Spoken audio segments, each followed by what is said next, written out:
Now, on September 2nd, 1945, Japan finally surrendered and the Cold War had officially ended. On March 17, 1948, the Treaty of Brussels was signed between Belgium, France, Luxembourg, Netherlands, and the UK. Now, in that same year, the US Secretary of State, George C. Marshall, he orders a meeting of the European leaders at the Pentagon to talk about military alliances, and NATO was formed shortly after on April 4th, 1949. Now, it included the 5 countries from the Treaty of Brussels, and it also included the USA, Canada, Norway, Italy, Denmark, and Iceland. By that time, Lord Ismay, who was the Secretary for NATO, stated that its goal, NATO's goal, was to keep the Russians out, the Americans in, and the Germans down. Now, in 1950, the Korean War breaks out, and from 1951 to 1952, NATO sends 200 ships and 80,000 men on one of the largest military exercises to Korea. The success of the UN and NATO caused an armistice to be between North and South Korea in 1953. Now, this would cement NATO as one of the most powerful military forces, not just against the Soviet Union, but against Southeast Asia and any other communist countries.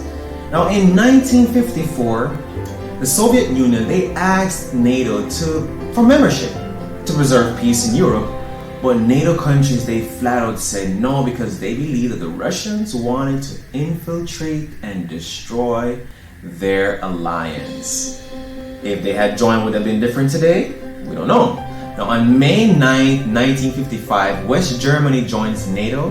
And remember that I said the Secretary had said that his goal was to keep the Germans down, but now he had to change her heart, and because NATO realized that they needed the manpower from Germany to fend off any possible Russian invasion through East Germany.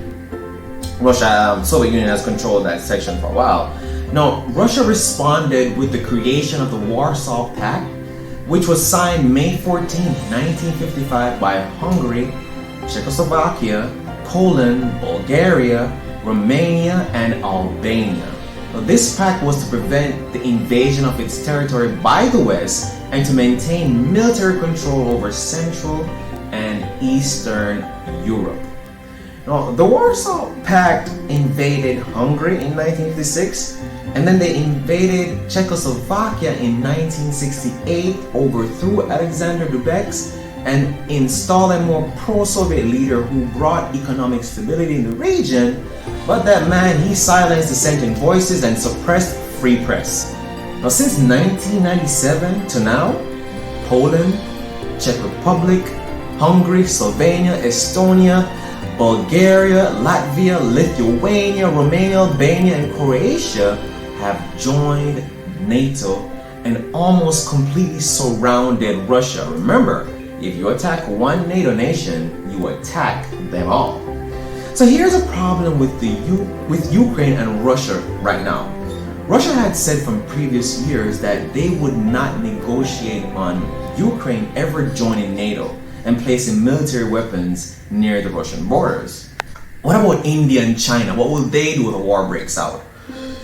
What if Russia formed a partnership with some of the countries like, Jamaica, Cuba, Canada, and others in the Atlantic, and they called it PATO, the Pacific Atlantic Treaty Organization? What would America say, and what would they do in Jamaica and Cuba? As a matter of fact, we know what they do in Cuba because that happened back in the day. No say, when America cough, we catch cold, so not good for us.